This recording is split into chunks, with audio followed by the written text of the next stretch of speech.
Hello everyone, welcome to exam Guru tips and tricks. दोस्तों, आज हम रेलवे ग्रुप डी परीक्षा एनटीपीसी परीक्षा साइंस के लिए प्रैक्टिस सेट नंबर 10 करेंगे और आज भी हम 20 क्वेश्चन करेंगे। लेकिन आज का वीडियो स्पेशल हो जाता है क्योंकि आज हमने एक टॉपिक को स्पेशली चूज किया है, सेल यानी कि कोशिका के टॉपिक के 20 प्रश्न लेकर आए हैं और 20 प्रश्न के हिसाब से हम पूरे सिलेबस को कवर करेंगे, पूरे टॉपिक को कवर करेंगे। यानी कि हर प्रश्न को हम एक्सप्लेन करते चलेंगे, एनालिसिस करते चलेंगे। बहुत ही इंपॉर्टेंट है ये वीडियो। आज इन्हीं 20 क्वेश्चंस की सहायता से आपका सेल का पूरा टॉपिक क्लियर हो जाने वाला है। अगर जो आप पहले पढ़ चुके हैं तो आपका रिवीजन हो जाने वाला है, ठीक है। तो यहाँ पे मैं एक चीज़ बता देना चाहता हूँ, टोटल 100 वीडियो में पूरे साइंस को हम कवर करेंगे। 55 वीडियो टोटल आपको मिलेंगे बायोलॉजी के। उसके बाद बात करें 35 वीडियो फिजिक्स के और टोटल जो भी बचेंगे वो मैं केमिस्ट्री का कवर करूंगा। एकदम फ्री है, फ्री ऑफ कॉस्ट है। आप इसको नोट्स बनाते रहिए, देखते रहिए, ठीक है। साथ में जिनका भी साइंस वीक है, जिनका भी साइंस कमजोर है, थोड़ा सा भी आप समझते हैं कि साइंस में आपको प्रॉब्लम हो सकती है, आप तुरंत जाके ये वाला पीडीएफ ले लो। मैं बार बार बोल रहा हूँ, लिंक आपको डिस्क्रिप्शन में मिल जाएगा। जनरल साइंस के लिए आपके हर एग्जाम में काम आने वाला है, स्पेशली रेलवे के एग्जामों को लेके 80 to 85% प्रश्नों की यहाँ पे गारंटी है, ठीक। तो चलिए शुरू करते हैं। पहले प्रश्न की बात करें, जैसा कि मैंने बोला कोशिका से रिलेटेड सारे प्रश्न रहने वाले हैं। तो सबसे पहला प्रश्न जो बनता है कोशिका में, सेल्स की बात करें, सेल को ही कोशिका बोलते हैं और कोशिका को क्या बोलते हैं, जीवों की सबसे छोटी इकाई। यानी कि प्रत्येक चीज जो है जीवों में जो बनी है वो कहीं ना कहीं कोशिका से ही बनी है, इसको आप ध्यान रखिएगा। इसीलिए हम कोशिका को जीवों की सबसे छोटी इकाई बोलते हैं, ठीक है। तो यहाँ पे एक चीज़ ध्यान रखिएगा, ये क्रम आप याद रखिएगा कि सबसे पहले बात करें सेल या कोशिका बनती है। कोशिका जब मिलती है, ढेर सारी कोशिका मिलती है, तब हमारी ऊतक बनते हैं जिसको इंग्लिश में टिश्यू बोलते हैं। उसके बाद ये टिश्यू मिलके हमारे अंग बनते हैं और ढेर सारे जब अंग मिलते हैं तब हमारा शरीर बनता है। और यहाँ पे बात करें कोशिका का अध्ययन किसके अंतर्गत किया जाता है, तो ये भी ध्यान रखिएगा, साइटोलॉजी साइंस की वह शाखा है जिसके अंतर्गत हम कोशिका का अध्ययन करते हैं। तो इसका अंतर हो जाएगा साइटोलॉजी, ठीक। आगे चले, क्वेश्चन नंबर 2 की बात करें, सजीव कोशिका की खोज सर्वप्रथम किसने की थी। एक तो क्वेश्चन आपसे डायरेक्ट ये पूछता है कोशिका की खोज सर्वप्रथम किसने की थी। तो कोशिका की खोज अगर जो पूछे तो ध्यान रखिएगा रॉबर्ट हुक ने की थी। रॉबर्ट हुक ने कोशिका की खोज की थी।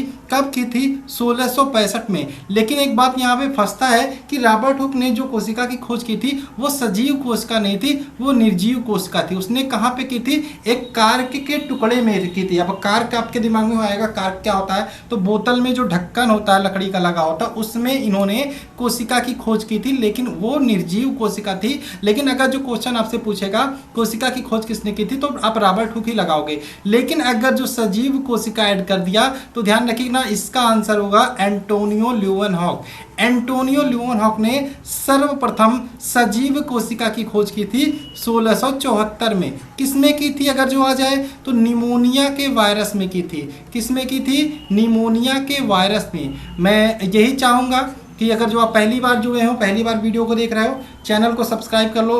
थोड़ा सा भी अच्छा लगे, थोड़ा सा भी अगर जो लगे कि आपका नॉलेज यहाँ से बढ़ रहा है तो वीडियो को लाइक कर देना और एक अच्छा सा कमेंट्स करना। साथ में मुझे ये भी बताना कितने प्रश्नों की उत्तर आपने सही दिए, ठीक है। तो यहाँ पे 2 क्वेश्चन हो गए कि कोशिका की खोज किसने की थी। रॉबर्ट हुक ने 1665 में निर्जीव कोशिका की खोज की थी, लेकिन सजीव कोशिका की खोज अगर जो पूछे तो एंटोनियो ल्यूवेनहॉक ने की थी निमोनिया के वायरस में 1674 में। एक क्वेश्चन पूछता है कोशिका सिद्धांत का प्रतिपादन किसने किया। तो कोशिका सिद्धांत का प्रतिपादन अगर जो पूछे तो स्लाइडन और स्वान ने किया था। किसने किया था, स्लाइडन और स्वान ने किया था। और स्लाइडन स्वान ने कहा था 2 प्रकार की कोशिका होती है, एक तो एक कोशिकी होते हैं, एक तो बहुकोशिकी होते हैं। अब बताइए इंसान, मनुष्य जो होते हैं वो कितने कोशिकी होते हैं, मनुष्य हो गए, पेड़ पौधे हो गए, विकसित चीजें आ गई, ये बहुकोशिकी के अंतर्गत आते हैं। एक कोशिकी में आपके अमीबा, पैरामीशियम, ये सारे एक कोशिकी के अंतर्गत आ जाते हैं। अब इसमें बात करें स्लाइडर स्वान ने जो कहा था एक कोशिकी बहुकोशिकी, इसमें भी ध्यान रखिएगा एक वायरस होता है जो इसमें अपवाद होता है। वायरस एक कोशिकी भी होता है, लेकिन जैसे किसी सजीव के संपर्क में आता है ये निर्जीव भी हो सकता है, और जैसे किसी के संपर्क में आता है ये सजीव भी हो जाता है, बहुकोशिकी भी हो जाता है। इसलिए वायरस को अपवाद की कैटेगरी में रखते हैं, ठीक है। आगे चलें, नेक्स्ट क्वेश्चन की बात करें। संसार की सबसे छोटी कोशिका कौन सी है? आपके सामने 4 ऑप्शन है, इसमें से ढेर सारे बच्चे स्पर्म सेल भी लगाने वाले हैं, लेकिन ध्यान रखना इसका आंसर होगा माइक्रोप्लाज्मा गैलेसेप्टिका। संसार की सबसे छोटी कोशिका माइक्रोप्लाज्मा गैलेसेप्टिका, इसको पीपीएलओ भी बोलते हैं। पीपीएलओ भी ध्यान रखिएगा, प्लूरोनिमोनियम लाइक ऑर्गेनिज्म, ठीक है। पीपीएलओ भी आ जाए तो पीपीएलओ लगाइएगा, नहीं तो माइक्रोप्लाज्मा गैलेसेप्टिका ही अभी तक एग्जाम में आया है, बड़े एग्जामों में पीपीएलओ आता है, ठीक है। तो संसार की सबसे छोटी कोशिका ध्यान रखिएगा माइक्रोप्लाज्मा गैलेसेप्टिका। अगर जो पूछे संसार की सबसे बड़ी कोशिका तो ध्यान रखिएगा ऑस्ट्रिच एग, यानी कि शुतुरमुर्ग का अंडा। शुतुरमुर्ग का अंडा संसार की सबसे बड़ी कोशिका होती है, ये ध्यान रखिएगा। अगर जो पूछे मानव शरीर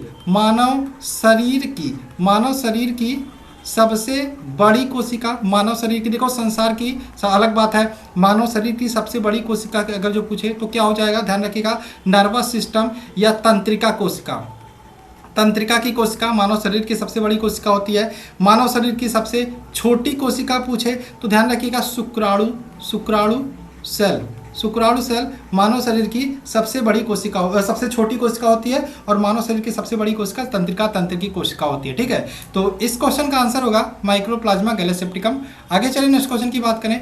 प्लाज्मा झिल्ली किसकी बनी होती है?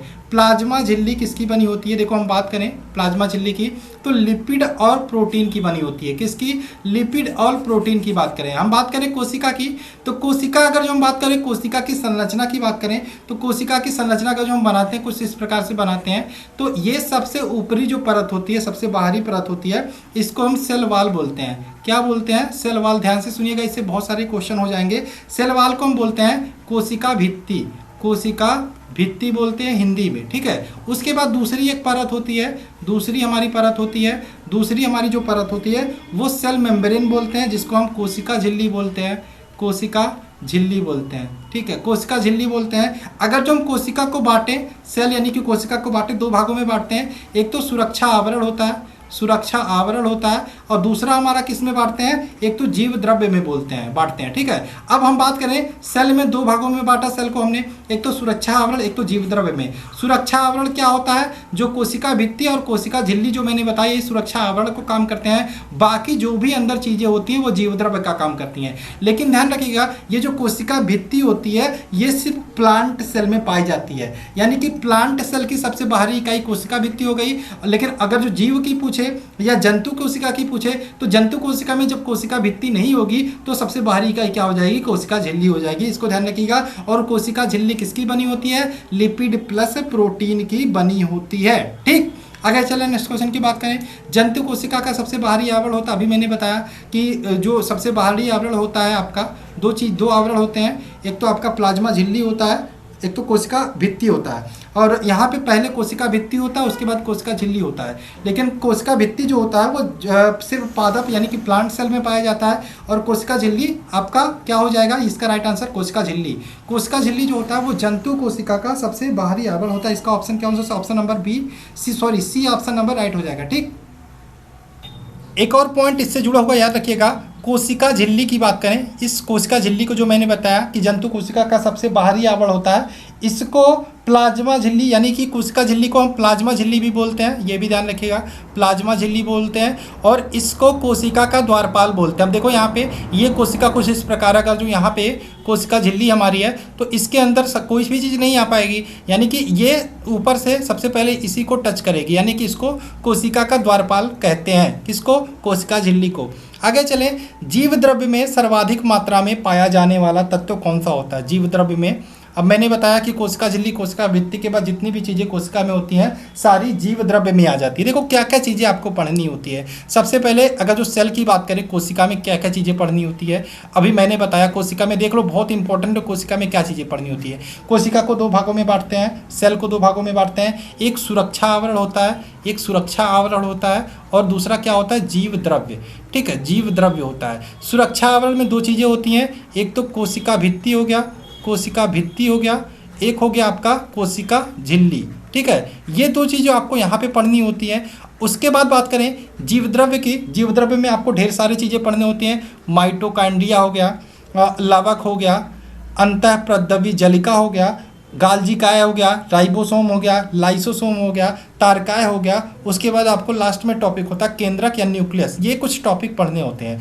अब यहाँ पे क्वेश्चन, चलिए इसको छोड़ते हैं, अब यहाँ पे टॉपिक पे चलते हैं। क्वेश्चन नंबर 6 हम कर रहे थे, जीव द्रव्य में सर्वाधिक मात्रा में पाया जाने वाला तत्व होता है। इस जीव द्रव्य की बात हो रही थी, तो इसमें सर्वाधिक पाया जाता है ऑक्सीजन। क्या होता है? ऑक्सीजन। ऑक्सीजन सर्वाधिक पाया जाने वाला तत्व होता है। लेकिन अगर जो पूछे जीव द्रव्य में सर्वाधिक मात्रा में पाया जाने वाला कार्बनिक पदार्थ, कार्बनिक पदार्थ की बात करें तो ध्यान रखिएगा प्रोटीन होता है। क्या होता है? जीव द्रव्य में पाया जाने वाला सर्वाधिक कार्बनिक पदार्थ प्रोटीन होता है। अगर जो पूछे अकार्बनिक पदार्थ जीव द्रव्य में पाया जाने वाला, देखो लिखते रहो लिखते रहो, जीव द्रव्य में पाया जाने वाला सबसे ज़्यादा अकार्बनिक पदार्थ, तो यहाँ पे ध्यान रखिएगा जल। और जीव द्रव्य की बात करें, इसमें 90% आपका क्या होता है? जल होता है। ठीक है, 90% जल होता है। आगे चलिए नेक्स्ट क्वेश्चन की बात करें, कोशिका का कंकाल तंत्र किसे बोलते हैं? कोशिका का कंकाल तंत्र, अभी मैंने आपको संरचना बताई थी कोशिका की, कुछ इस प्रकार से संरचना बताई थी। ठीक है, कुछ इस प्रकार से बताई थी ना, कोई दिक्कत नहीं। और यहाँ पे मैं अगर जो मान लूँ, यहाँ पे केंद्रक है, बीच में केंद्रक होता है, जीव द्रव्य को दो भागों में बांटेगा जो, एक तो केंद्रक होता है, तो यहाँ पे कुछ इस प्रकार से एक संरचना होती है, कुछ इस प्रकार से एक संरचना होती है। ठीक है, जिसको हम बोलते हैं अंतःप्रद्रव्य जलिका। और एक तरह से ये कोशिका को यहाँ पे केंद्रक को बांधे रखने का कार्य करता है। इसीलिए क्या बोलते हैं इसको? एंडोप्लाज्मिक रेटिकुलम, एंडोप्लाज्मिक रेटिकुलम या अंतःप्रद्रव्य जलिका, इसी को हम बोलते हैं, क्या बोलते हैं? कोशिका का कंकाल तंत्र, यानी कि ऑप्शन नंबर डी इसका राइट आंसर हो जाएगा, अंतःप्रद्रव्य जलिका। तो ये क्या करता है? ये कोशिका भित्ति और कोशिका झिल्ली से यहाँ पे लगा होता है। ठीक है, और इसे कोशिका का कंकाल तंत्र भी बोलते हैं। इसकी खोज की थी पोर्टर ने। पोर्टर ने किसकी खोज की थी? एंडोप्लाज्मिक रेटिकुलम या अंतःप्रद्रव्य जलिका। अब इसी की बात करें, इसी अंतःप्रद्रव्य जलिका पे कुछ खुरदुरे भाग होते हैं, इन्हीं खुरदुरे भाग पर राइबोसोम भी पाया जाता है। तो ये भी ध्यान रखिएगा, राइबोसोम अंतःप्रद्रव्य जलिका पर भी पाया जाता है। ठीक, आगे चलिए नेक्स्ट क्वेश्चन की बात करें, राइबोसोम किसकी बनी होती है? तो राइबोसोम हमेशा ध्यान रखना, जो राइबोसोम होता है हमेशा आरएनए और प्रोटीन की बनी होती है, आरएनए और प्रोटीन की बनी होती है राइबोसोम। राइबोसोम को क्या बोलते हैं? राइबोसोम को प्रोटीन निर्माण की फैक्ट्री भी बोलते हैं। क्या बोलते हैं? प्रोटीन निर्माण की फैक्ट्री बोलते हैं। और यह प्रोटीन निर्माण में सहायता करता है। ठीक है, किसकी बनी होती है? आरएनए और प्रोटीन की। ठीक, आगे चलिए नेक्स्ट क्वेश्चन की बात करें, निम्न में से कौन सी कोशिका को आत्मघाती बैग कहा जाता है? बहुत ही अच्छा क्वेश्चन। लाइसोसोम को आत्मघाती बैग या फिर आत्महत्या की थैली कहा जाता है। सबको आता होगा ये क्वेश्चन, इसमें कोई दिक्कत नहीं होना चाहिए। किसको? लाइसोसोम को आत्महत्या की थैली कहा जाता है। खोज किसने की थी? डी डुवे ने की थी। डी डुवे ने की थी किसकी खोज? लाइसोसोम की खोज। आगे चलें नेक्स्ट क्वेश्चन की बात करें, पादप कोशिका की रसोई किसे कहते हैं? अब आपको पता है पादप कोशिका में एक चीज़ पाई जाती है, लवक। लवक जिसको हम प्लास्टिड बोलते हैं। लवक को 3 भागों में हम बांट के अध्ययन करते हैं जब भी हम पढ़ते हैं। एक तो वर्ली लवक होता है, एक तो अवर्ली लवक होता है, एक तो हमारा होता है हरित लवक। ठीक है, तो पादप कोशिका की रसोई किसको बोलते हैं? हरित लवक को बोलते हैं। किसको? हरित लवक को बोलते हैं। ऑप्शन नंबर सी इसका राइट आंसर हो जाएगा। ठीक है, यहाँ पे ध्यान रखिएगा, वर्ली लवक की बात करें, आपको पता है फूलों में जो रंग होता है, लाल पीला नारंगी जो भी रंग होता है, कलर होता है, वो किस कारण से होता है? उसमें वर्ली लवक का इंपॉर्टेंट योगदान होता है, महत्वपूर्ण रोल होता है। और बात करें अवर्ली लवक कहाँ पाया जाता है? ये उन भागों में पाया जाता है पौधों के जो सूर्य की प्रकाश से वंचित रहते हैं, या कह सकते हो भूमिगत भागों में पाया जाता है। और ये भोजन संग्रह का भी काम करता है अवर्ली लवक। ठीक है, तो यहाँ पे पादप कोशिका की रसोई कहते हैं हरित लवक को, ध्यान रखिएगा, हरित लवक इसका राइट आंसर हो जाएगा। नेक्स्ट क्वेश्चन की बात करें, नेक्स्ट क्वेश्चन है कोशिका का पावर हाउस। कोशिका का पावर हाउस किसको बोलते हैं? बहुत ही अच्छा क्वेश्चन, माइटोकांड्रिया। माइटोकांड्रिया को कोशिका का पावर हाउस बोलते हैं। खोज किसने की थी? अल्टमैन ने की थी। अल्टमैन ने की थी। किसने? अल्टमैन ने की थी। कब की थी? 1856 ने। 1856 ने की थी। देखो कहीं कहीं इसका आंसर एक और आता है, कोकिलर। कोकिलर भी आपको देखने को मिलेगा, बस ध्यान रखना कोकिलर। अगर जो आपको एग्जाम में अल्टमैन नहीं मिला तो कोकिलर लगाइएगा। और एक चीज़ और मैं बता देता हूँ, अगर जो कोकिलर और अल्टमैन दोनों दे दिया है तब आप कोकिलर लगाइएगा। ठीक है, लेकिन आयोग की बात करें, आयोग अभी तक अल्टमैन देता आया है आंसर, तो अल्टमैन और कोकिलर दोनों याद रखिएगा। ठीक है, आगे बात करें, इसको कोशिका का पावर हाउस कहते हैं, इसको ध्यान रखिएगा। बेंडा ने इसका नामकरण किया था कोशिका। एंजाइम किसके बने होते हैं, बहुत इंपॉर्टेंट क्वेश्चन। जो भी एंजाइम्स होते हैं वो हमेशा ध्यान रखना है, एंजाइम्स प्रोटीन के बने होते हैं। ऑप्शन नंबर डी इसका राइट आंसर हो जाएगा। एंजाइम किसके बने होते हैं, प्रोटीन का बना होता है। नेक्स्ट क्वेश्चन है, कोशिका का ट्रैफिक नियंत्रक किसको बोलते हैं। कोशिका का ट्रैफिक नियंत्रक ध्यान रखिएगा गोल्जी काय। गोल्जी काय को कोशिका का ट्रैफिक नियंत्रक बोलते हैं, ठीक है। और गाल्जी काय की बात करें, इसका नाम गाल्जी काय क्यों पड़ा, क्योंकि इसकी खोज की थी अभी सर्वप्रथम इसके बारे में किसने बताया था, कैमिलो गाल्जी, ठीक है। कैमिलो गाल्जी ने सर्वप्रथम इसके बारे में बताया था, इसलिए इसका नाम गोल्जी काय पड़ा। और इसको ट्रैफिक नियंत्रक कहा जाता है कोशिका का, ठीक है। और बात करें गोल्जी काय का, ये किसका श्रावण करता है, ध्यान रखना, ये किसका, एंजाइम का श्रावण करता है, हार्मोन्स का श्रावण करता है, शुक्राणु का श्रावण करता है, ठीक है। कुल मिला के सबसे इंपॉर्टेंट जो बार बार इससे पूछा जाता है, कोशिका का ट्रैफिक नियंत्रण किसको कहते हैं, तो गाल्जी काय को कहते हैं। और यहाँ पे इसकी खोज किसने की थी, कैमिलो गाल्जी ने की थी। ये दो क्वेश्चन यहाँ से बनते हैं। अंतःप्रद्रवी जलिका, देखो इसके बारे में मैंने बताया, एंडोप्लाज्मिक रेटिकुलम में एक खुरदुरी सतह पाई जाती है, उस पर क्या उपस्थित होता है इसके बारे में मैंने बताया थोड़ी देर पहले, राइबोसोम उपस्थित होता है, ठीक है, राइबोसोम होता है उस पर। नेक्स्ट क्वेश्चन की बात करें, केंद्रक की खोज किसने की थी, केंद्रक की खोज किसने की थी, ध्यान रखना, केंद्रक की खोज किसने की थी, बहुत ही अच्छा क्वेश्चन है। अभी हमने क्या पढ़ा, हम न्यूक्लियस पे आ गए हैं। अभी हम जीवद्रव्य पे पढ़े, हमने सुरक्षा आवरण पढ़ा, अब हम न्यूक्लियस पे आ गए। और न्यूक्लियस में पहला क्वेश्चन है, केंद्रक की खोज किसने की थी। ध्यान रखना, केंद्रक को एक और चीज़ कहते हैं, केंद्रक जब भी आपके सामने है तो आपके दिमाग में एक और क्वेश्चन आना चाहिए कि केंद्रक को हम कोशिका का डायरेक्टर बोलते हैं, कोशिका का डायरेक्टर बोलते हैं, किसको, केंद्रक को बोलते हैं। और इसकी खोज की थी रॉबर्ट ब्राउन ने, रॉबर्ट हुक नहीं, रॉबर्ट ब्राउन ने की थी। ऑप्शन नंबर डी इसका राइट आंसर हो जाएगा, ठीक।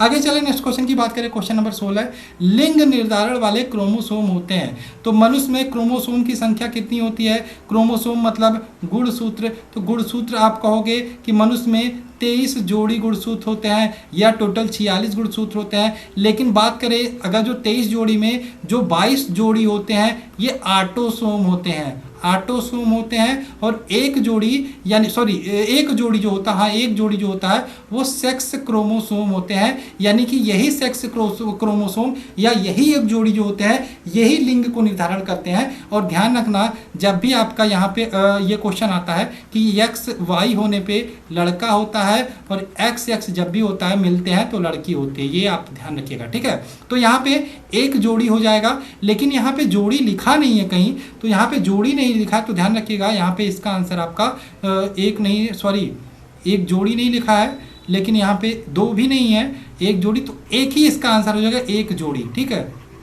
एक जोड़ी हो जाएगा। आगे चलें नेक्स्ट क्वेश्चन पर। तो नेक्स्ट क्वेश्चन आपका है, आज थोड़ा वीडियो लंबा चल रहा है लेकिन थोड़ा सा एक्सप्लेन मैं नहीं चाहता कोई भी टॉपिक आपका छूट जाए, कुछ भी आप फिर से मतलब आपको पढ़ने की ज़रूरत पड़े यहाँ पे सेल वाले टॉपिक से।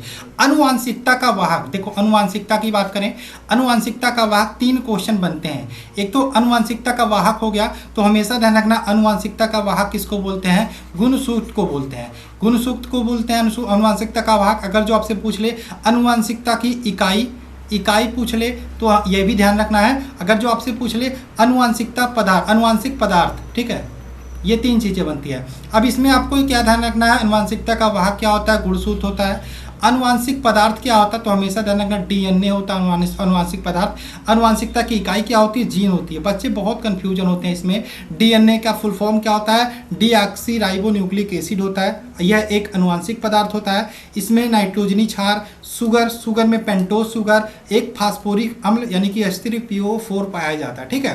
तो इसका आंसर क्या हो जाएगा, गुणसूत्र हो जाएगा। नेक्स्ट क्वेश्चन की बात करें, डीएनए में कौन सा सुगर होता है, अभी मैंने बताया डीएनए में पेंटोज सुगर पाया जाता है। ऑप्शन नंबर डी इसका राइट आंसर हो जाएगा। नेक्स्ट क्वेश्चन की बात करें, पादप कोशिका की सबसे बड़ा कोशिकांग, देखो मैंने जंतु कोशिका का बताया था और मैंने आपको मनुष्य में सबसे बड़ा कोशिका बताया और यहाँ पे संसार की सबसे बड़ी कोशिका सबसे छोटी कोशिका बताई। लेकिन यहाँ में क्वेश्चन है पादप कोशिका की सबसे बड़ी कोशिकांग या कोशिका है तो यहाँ पे ध्यान रखिएगा लवक होता है या प्लास्टिड होता है पादप कोशिका का सबसे बड़ा कोशिकांग।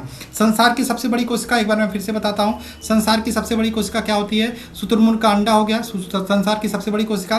संसार की सबसे छोटी कोशिका माइक्रोप्लाज्मा गैलेसेप्टिका। उसके बाद मानव शरीर की सबसे लंबी कोशिका का जो पूछे तो नर्वस सेल। मानव शरीर की सबसे बड़ी कोशिका पूछे, यहाँ पे मानव शरीर की सबसे छोटी कोशिका पूछे स्पर्म, ध्यान रखना, ठीक है। उसके बाद पादप कोशिका के सबसे बड़ा कोशिकांग मैंने बताया ये प्लास्टिड या लवक होता है। और पादप कोशिका का सबसे छोटा कोशिकांग पूछे तो ये भी ध्यान रखना बड़ा हो गया, अगर जो छोटा पूछे तो क्या होता है? राइबोसोम, राइबोसोम, ठीक। आगे चले, आज के वीडियो का लास्ट क्वेश्चन, आरएनए का क्या तात्पर्य है, आरएनए का क्या कार्य है? तो ध्यान रखना आरएनए का मुख्यतः कार्य होता है प्रोटीन निर्माण में सहायता करना, प्रोटीन निर्माण में सहायता करना, ठीक। तो आशा है आपको सारे क्वेश्चन अच्छे लगे होंगे, ठीक है। आरएनए का पूरा नाम क्या होता है? राइबो न्यूक्लिक एसिड होता है, ठीक है, ध्यान रखना। और एक प्रकार का गैर आनुवांशिक पदार्थ है, यानी कि आनुवांशिकता का कार्य ये नहीं करता, ये भी ध्यान रखना। और ये क्या करता है? प्रोटीन निर्माण में सहायता करना है। एक चीज़ और ध्यान रखना, यहाँ पे डीएनए की बात करें, एक डीएनए होता है, डीएनए में जो बेस होता है, जो बेस होता है वो क्या होता है? थायमीन होता है, बहुत इंपॉर्टेंट है ये भी। लेकिन आरएनए की बात करें, आरएनए में जो बेस होता है वो आपका यूरेसिल होता है, ठीक है, ये भी ध्यान रखना। तो आशा है आपको ये वीडियो पसंद आई होगी, सारे क्वेश्चन अच्छे लगे होंगे, तो जल्दी से वीडियो को लाइक कर दो। चलिए मिलते हैं नेक्स्ट वीडियो में, ऐसे ऐसे एक एक टॉपिक हम करते रहेंगे, साथ में हमारा जो सीरीज चल रहा है वो चलती रहेगी 100 वीडियो तक। मिलते हैं नेक्स्ट वीडियो में। जय हिंद दोस्तों, जय भारत।